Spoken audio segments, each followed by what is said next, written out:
Purple Daily is daily Vikings entertainment. We just want the Vikings to win a Super Bowl before we die. I will ride with this group. Seriously, man. Please. And away we go. And away we go on Purple Access. It is Judd. It is Chip Scoggins, of course, Star Tribune sports columnist, and my former colleague on the Vikings beat. Plenty to talk about. Coming off the loss to the Rams, Chipper, on Monday night, and then obviously the wrap-up press conference on Thursday with GM Kwesi Adofo-Mensah and Coach Kevin O'Connell. But before we get to that, I want to talk to you about a very important word in sports and in life, and that is Chip Scoggins' commitment, because that is the word that the fine folks at MSP Plumbing, Heating, and Air use for more than a century now. Families have relied on MSP for all their plumbing, drains, heating, and cooling needs. As a 100% family-owned and operated business, MSP is committed to taking care of you and your family. That means this time of year it's cold out. If that furnace starts to make some weird noises, do not despair. Call MSP at 651-615-4292 right now. Get $50 off any HVAC or plumbing repair, or check out their website at callmsp.com. Call msp.com and make sure your house is toasty, safe, and ready to go. All right, Chipper, let's get to it. Probably don't need to rehash the particulars of what transpired on Monday in Arizona against the Rams, but what were your observations, both coaching contract and quarterback, from the season-ending press conference that we had with O'Connell and Kwesi yesterday? Yeah, it was interesting. We'll start with the contracts for both of them. Both acknowledged that they had sat down with the Wills in the couple days in between the season ender and when we had our press conference on Thursday. Neither one of them wanted to get into specifics. They both said they'll keep their conversations private, but both expressed their desire to stay here and to sign. And the O'Connell one's more interesting in terms of kind of the national conversation. I think Mike Florio at Pro Football Talk has had some posts about having some tension between him and ownership. The fact that his contract situation dragged out this long. I don't know any particulars on that, but I know when he does sign his extension and starts cashing the paychecks, he's going to be glad he signed it now and not before the season, because clearly he gained a lot of leverage this year in terms of what he can command in salary. So, was he frustrated that he didn't get it, done last off season? I look at it as that's probably human nature, right? If you think that any person, any walk of life, if you think you should get a raise or a contract extension or a new whatever, and it doesn't come, there's probably going to be some, things going on in your mind, like, well, what do they need to see? What have I not, I thought I'd prove myself, that type of thing. Yep. But again, when you win 14 games, you can go back to them and say, let's up the ante on that, on that contract. And so there's nothing that leads me to believe that it won't get done. Right. I think it should happen pretty quickly. And it just feels like with, what happened the last 2 weeks, notwithstanding, there's a lot of momentum that came from this season in terms of bringing in the right kind of players, all the good things that we saw that they accomplished. So it's the right move to give those two extensions and kind of continue forth with what you're doing.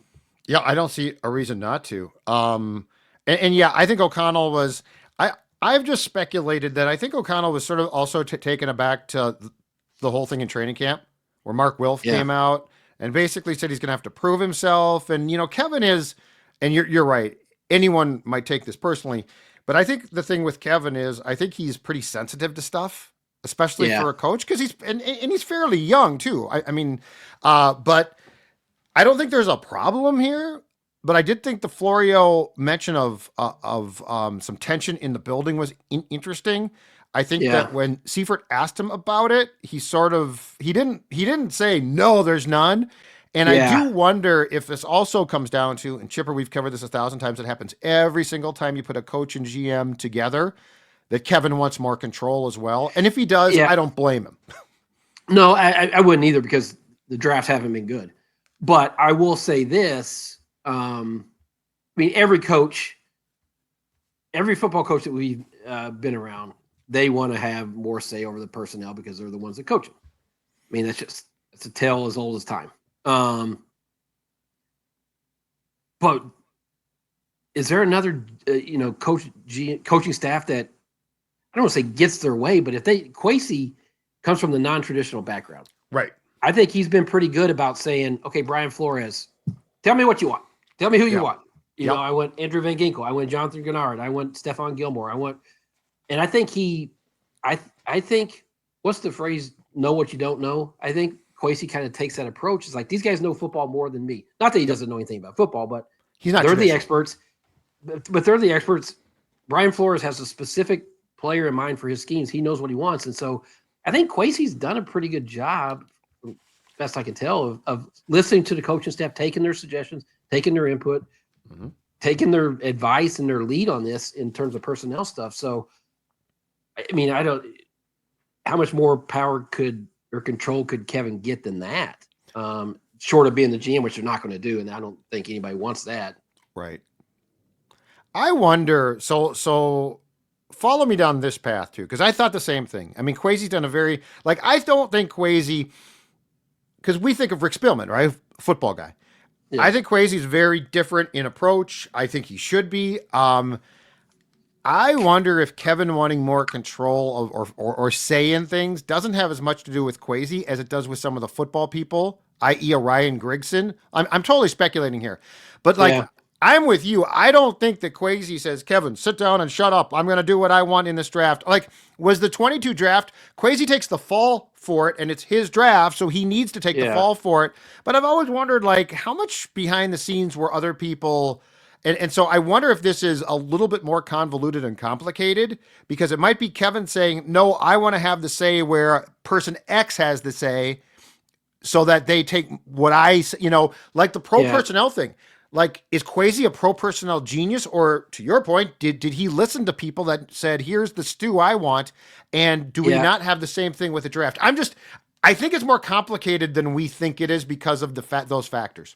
I do too. Yeah. It's probably clearly more complicated than what we look at it on the surface. But yeah, when you look at, because I did some digging around on when I did a column at the end of the season about Kwesi and the job he did with the free agents. In my understanding, he leans heavily on his inner circle. Grigson, I forgot the other guys' names, but there's 4 or 5 of them. And he's not in the personnel thing, but I think Rob Brzezinski has a big part in all the decision making. So I don't think it's I agree. I don't think Kwesi's saying, here's my plan, this is what I think we need to do. I think it's more, Kevin, what do you, because people told me when they study, let's say they look at 7 linebackers, the coaching staff will evaluate them, do all that stuff.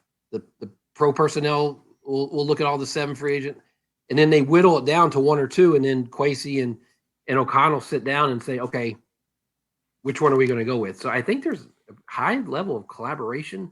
Yeah.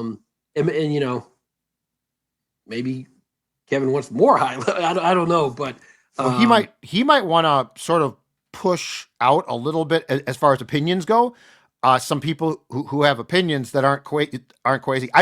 It feels to me like something's going on here. You can't dismiss that there's friction, but I also think that he's coming back. It's not like he's going to be traded. That's not happening. No. And I also think that it's interesting to me, Chipper, because I don't know, and I mean, I cover one team, but I don't know that I've ever seen such a wide gap in your pro personnel moves and your college moves. Well, it's I mean, in terms of the hit rate, I mean, it's. I mean, the pro personnel moves are. It was staggering. It was staggering how on the mark they were. And the trades. I mean, the trades. The left tackle trade. Cam had a bad game against the Rams, but that trade was an incredible trade. Yeah, I mean, for the value, what they got out of that, what 8 in a row after that happened. Yeah, I mean, and I think Kwesi would be the first one. He sort of alluded to this yesterday or at the the press conference Thursday about. I think it's more about, it might have been the free agents or more about the draft, but you're not going to hit this often or this many times in the free agent. I mean, you're not going to go bat 1,000, which they almost did in this one. Yep. So you can't count on that. But the drafting, I mean, Judd, with how few picks they have this year, they need to be really good, not only in the draft and with their undrafted guys. Now they got Pace, Redmond. They've done, Yeah, you're right. They've done better there. They found some players but you don't want to live that way. I mean, that's a hard way to live, to think, okay, we're going to hit all the time on undrafted guys. No. But it can't, because, I've been talking to Seifert about this. I mean, they've had just, when you miss, and this goes back to Spielman too, because they missed in some positions too at the end of their regime. Mm-hmm. You create a gap in your roster that, you can go plug holes and fix things in free agency, but when you lose guys, you don't have those young guys that you've been grooming and developing to step right in. And so they have to have a really, as few picks as they get, they have to really have a strong draft this time.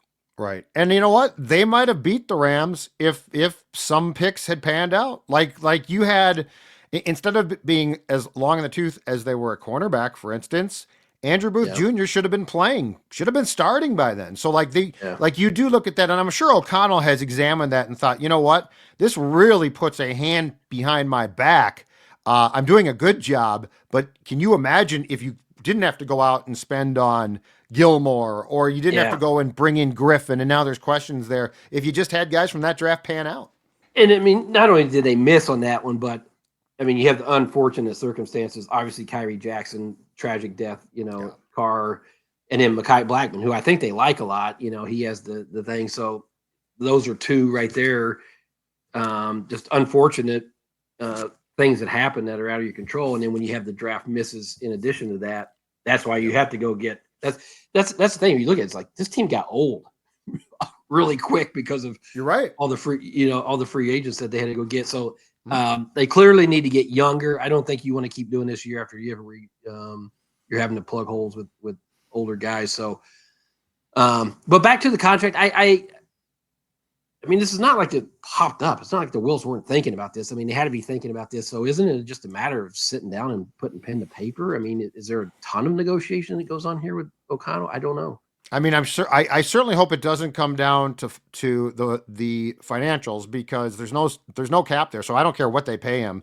The only conversations that I ever have about the Vikings and salaries is not because I think that they should be cheap. It's because the cap makes it very imperative that you spend correctly. But on O'Connell, I don't care. Give him $20 million. That's what Reed makes. I mean, and if you have to fire him eventually, I don't care. Pay him off. You've done it before. Like it's not like it's $1 billion business. You pay this staff whatever this staff needs. Hey, before we transition to the juiciest of the juicy, the quarterback conversation, I want to talk to you about a place where you can go and your appetite is going to be absolutely on, because it's the Butcher and the Boar, located in the North Loop, a gathering space for Southern-style hospitality. Happy hour every day, 4 to 6 p.m. And let me tell you about something very special right now, Chip Scoggins. In fact, I want you to go get this. It's the Judd Special. You got to go ask for the Judd Special, the Sports Dad Special. A beer, a brat, and a shot for $15. Huge handmade beer brat with sauerkraut and mustard, any draft beer, and any shot as well. Rail shot as well. That is awesome. Judd Special at the Butcher and the Boar. I want you to go there. North Loop. Check it out. I will do it out. Okay, your interpretation of the quarterback conversation. It wasn't surprising that they didn't commit to anyone. I mean, they're at the starting line here, so they're not going to, say one way or the other, tip their hand on what they're doing. Didn't close the door on Darnold. Sounds like JJ McCarthy is timeline where they hoped he would be. He was working out, throwing on the field. Kwesi mentioned that he was actually in the indoor facility working out when he was on his way. That was a mistake. Yeah, I know. And I'd asked him, did you learn enough about Daniel Jones to think that they said, yeah, he could be one of our options, that they see his talent, but they want to kind of see how he is, I think, his personality and how he's, he studies, how he learns, how he absorbs, how he deals with people, all those things, just kind of the things you can't evaluate on film. So they got a good book on that. So, I thought it was interesting, and maybe they would say this anyways. They probably would because it's something you hear all the time, but that both Kwesi and O'Connell mentioned in the conversation of quarterbacks, like putting the best team around the quarterback. And that my antenna goes up because that's what we heard all the time with Kirk. It's like, yeah, you could franchise Darnold if you think that, that you're going to look at the 16 games and not have it be outweighed by the last two, but it's going to be $40 million. And you're not going to be able to spend that and fix your interior offense line, fix your interior defense line, and fix your secondary. Yes. So, and Kwesi deals with probabilities. That's his background, Wall Street trader and all that. We know that, are you going to get the same results next year? Or can you get, even if McCarthy's not at the level that he played at, would that money that you could save from him be spent, in surrounding him? Like if it was me, I would turn it over to JJ, assuming he's healthy and he's ready and all that, because he's missed a lot of time. But I would try to sign Daniel Jones to be that emergency bridge. We were talking about this, and what 1 year, $15 million would you have to pay for him? I don't know what the market for Daniel Jones. I don't think it's gonna be a huge market, but $1 million. That's fine. 1 year, $15 million. Sam got $10 million. And McCarthy's making $5. Yeah, and here's the thing. Like, do you have any real good sense of what the market for Darnold's going to be? I don't. I could see somebody doing something dumb, but I don't think if you franchise him and try to trade him, here's my fear. If you franchise and trade him, you're setting his market value at approximately $40 million, right? I could see that backfiring big time. Who's to say you're going to get a trade partner? Right. But that's what I'm saying is, like, the Pittsburgh Steelers might be like, you know what, we'd like to sign him. Not at that contract. But the problem is, if you franchise him and trade him and he does a new contract, I don't think his agency is going to then take below what the franchise tag was. What I heard the same thing. First of all, I think Kwesi, in the middle of a long answer, said, remember the salary cap, bozos, because we just signed a bunch. Like you literally took Kirk Cousins' money and distributed it through Grenard, Van Ginkel, Aaron Jones, and guess what? It worked out really well. So what I heard was the salary cap plays a role. The answer to your question was, I don't want to get into the exit in conversation with Jones, but I think there's a chance he stays. And they're trying to keep Darnold's value up just in case. Yeah. I mean, I didn't walk away from that in any way, shape, or form hearing we really want Sam back, which is, by the way, fair on all sides. No, I mean, they said the right things about, he won 14 games and he did all these great things, and you can't discount that. And you can't. Was it Tom Pelissero? Someone was telling me that had raised the specter of maybe a higher bridge deal for him, like 1 year, $20 million, 2 year, $30 million for Darnold. It has to be a benchable contract. Well, see, my thing is, if you bring him back, that's it, benchable, because he has to be willing to be benched, and he can't make too much so that I find it's not palatable to bench him. Well, because you don't want to wind up with the Kirk Cousins situation. Well, and if McCarthy's balling out in practice and stuff, I got to see him. Well, that's it. And if you did it, you'd have to be understanding is like, hey, this guy's our future. When he's ready to start, he's starting. If it's day one, great. Right. If it's game 5, but are you going to pay a backup quarterback $20 million? 10 to 15, yes, maybe. But yeah, I mean,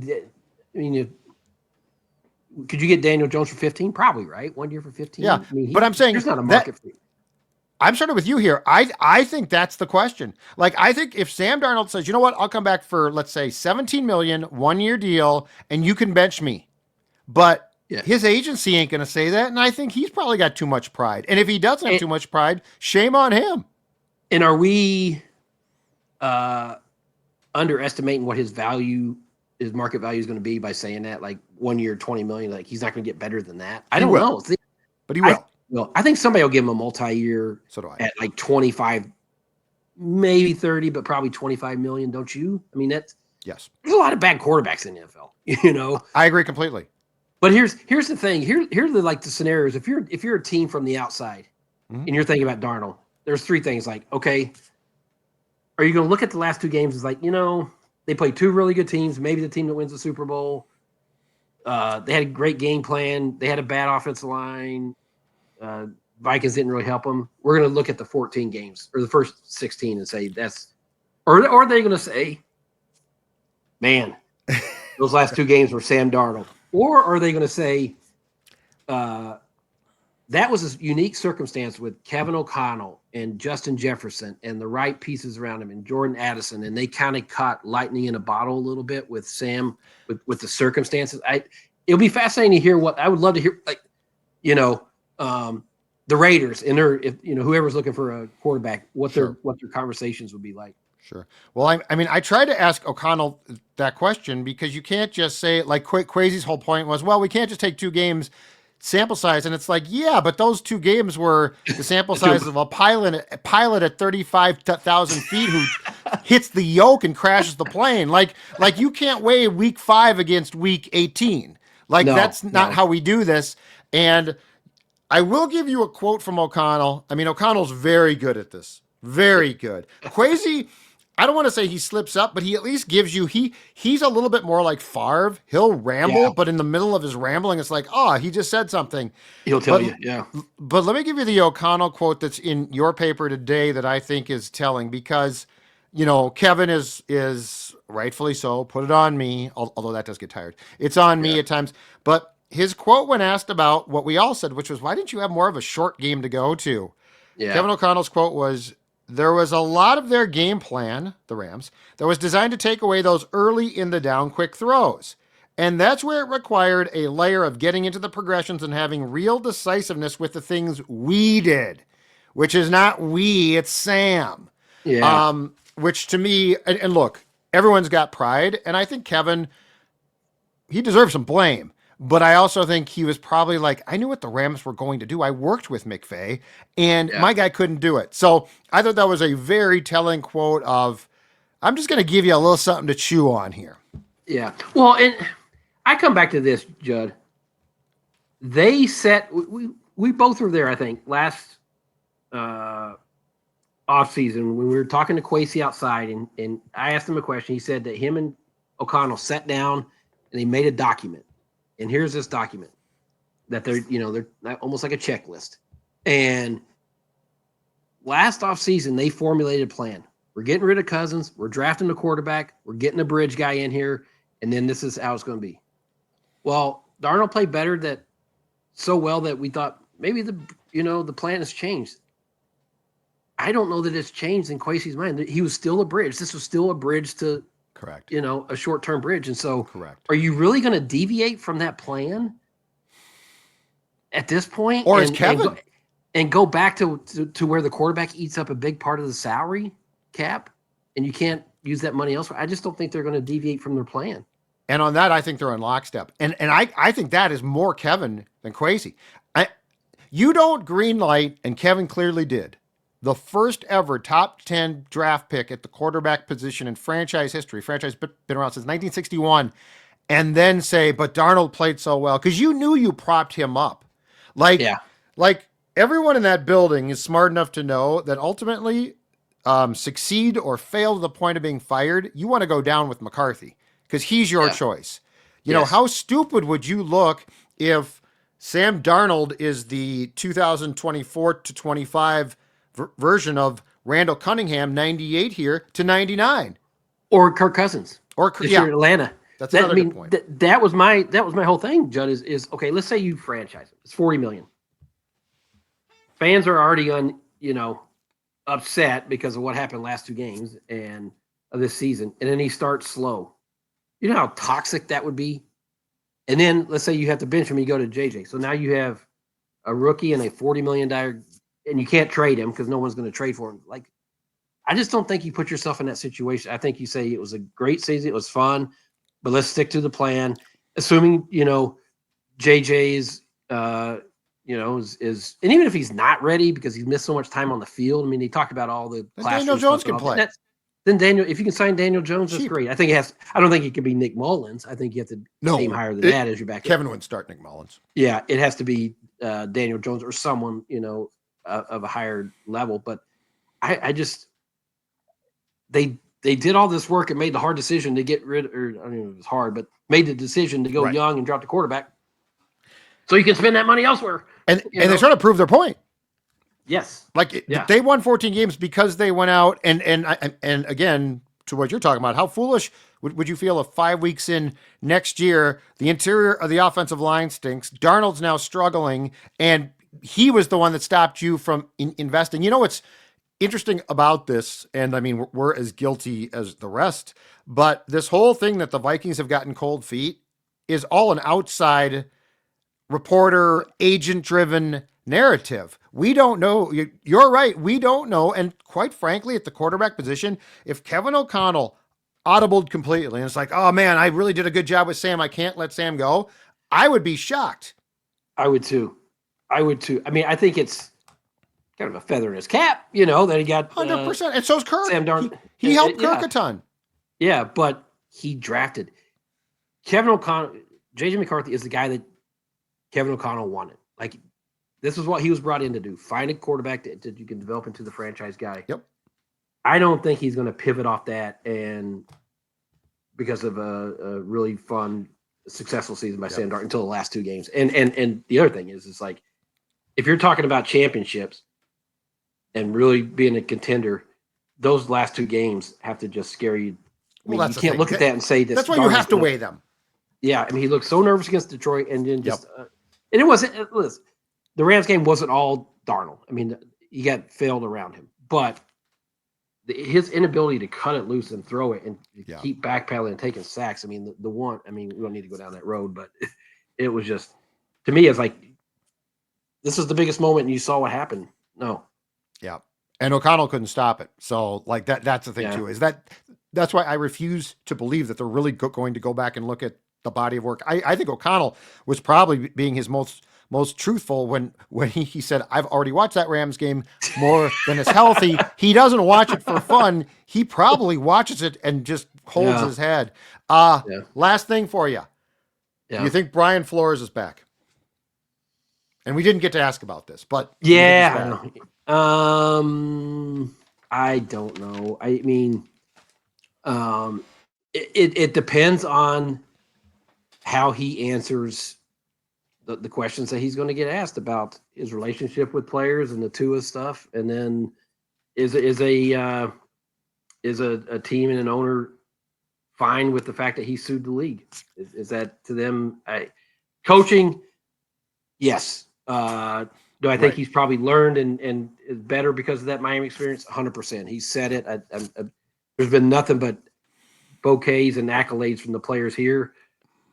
But it just that's something he's going to have to satisfy in interview. So, but he's got 3 this weekend, right? The Jets, the Jacksonville, and who's the third one? I think he has 3 interviews this week. Right? Yeah, it might be the Raiders. I'm not sure. Yeah, I'm gonna say 50-50, Judd. I that's not based on any inside reporting. I just think he's a good coach and he's probably qualified. He's good enough to do it. He's just who knows what another organization is looking for.